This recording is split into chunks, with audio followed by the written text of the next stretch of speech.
Qual a diferença entre o giz pastel seco e o giz pastel óleo? Qual é o melhor para o biscuit? Quem aí sabe o que é giz pastel? Quem já fez pintura com giz pastel no biscuit? Fala para mim aí nos comentários que eu quero saber. Existem dois tipos de giz pastel que vocês podem usar no biscuit, só que eu vou indicar o seco e vou explicar por quê. Existe o giz pastel óleo e existe o giz pastel seco. O giz pastel seco, ele lembra bastante uma sombra de olho, maquiagem normal, e lembra também aqueles pigmentos de pozinho mágico, tá? Corante, em pó e tudo mais. Então, eles são em pó. Mesmo que eles estejam aqui dessa forma, durinho, quadradinho, eles são pigmentos em pó. Já diferente do giz pastel seco, que é esse aqui, o giz pastel óleo, ele se iguala a um giz de cera. Ele não é a textura em pó do giz pastel seco e ele lembra um giz de cera. Para que você vai usar o giz pastel seco no seu biscuit? Você vai usar para fazer sombreamento, você vai usar para pintar se você quiser umedecer ele igual uma aquarela, você também consegue fazer isso. E você vai usar ele para dar mais realismo, mais detalhamento na sua peça, mais profundidade no seu trabalho, fazer um diferencial na sua modelagem e conseguir ter um diferencial aí da concorrência, conseguir valorizar mais os seus trabalhos para gerar mais renda com o seu biscuit. É para isso que você vai usar o giz pastel seco, tá? Sabe esses rostinhos que vocês vê que eu faço pintura, que fica com detalhes no rosto e tudo mais? Eu uso o giz pastel seco. Eu trouxe uma caneca aqui para vocês verem como que fica a textura dele na hora que a gente vai pintar o biscuit e a diferença entre ele e o giz pastel óleo. Eu vou usar um cotonete para pigmentar aqui no biscuit já e mostrar para vocês a diferença, mas eu vou mostrar no papel também. Ó, eu vou pegar uma cor, deixa eu pegar... Vou pegar um tom de vermelho igual do giz pastel óleo. Ó, esse aqui é o giz pastel seco. A mesma coisa que eu tô fazendo com o cotonete aqui, você vai fazer com o seu lápis de cor. Ou, desculpa, com o seu pincel. Ó, e se eu for pintar aqui, eu vou fazer o sombreamento nele, na peça, com o giz pastel.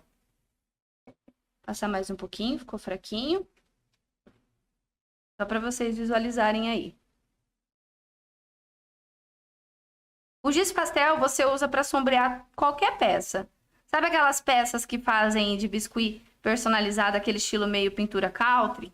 Vocês fazem com giz pastel, vocês fazem humanizados, vocês fazem pintura em todas as peças. Todas as peças que eu faço sombreamento, porque ele dá mais detalhamento na peça. Agora, ó, o giz pastel óleo, ele não dá o mesmo efeito. Eu não tô apertando, viu? Só tô passando aqui. Ele não dá o mesmo efeito do giz pastel seco, tá vendo?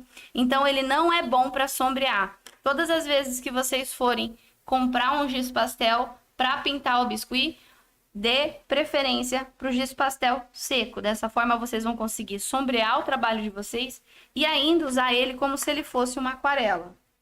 Como que eu vou fazer para usar o giz pastel como se ele fosse uma aquarela, Carol?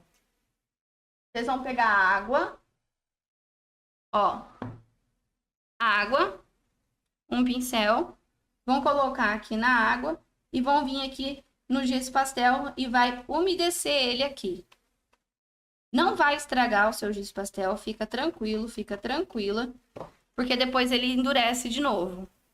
E aí você vem e pinta a sua peça como se fosse uma aquarela. Quanto mais água você coloca, ó, mais aguadinho vai ficar, mais parecido ainda com uma aquarela.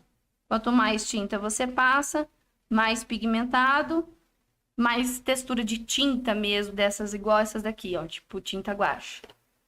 Então, você consegue usar o giz pastel no seu biscuit com ele para sombreamento e com ele para pintura. Para substituir o giz pastel, sombra de olho, maquiagem mate, pigmentos em pó. Substitui também, tá? Eu fiz um teste com a sombra de olho esses dias. Ela não pigmenta tanto igual o giz pastel, porque ela tem tipo uma textura sei lá, ela é diferente. Ela tem uma texturazinha tipo oleosa, assim, sabe? É diferente, ó. Tá vendo como que ela fica? Mas também dá para usar dessa forma. Então, o giz pastel você vai usar no seu biscuit para sombrear a sua peça e para pintar ele como se ele fosse uma aquarela. Sempre, gente, sempre, sempre, sempre que puderem, personalizem o trabalho de vocês com a pintura, também, além da modelagem. A pintura, ela dá um verdadeiro diferencial na sua peça, ela traz vida para sua modelagem.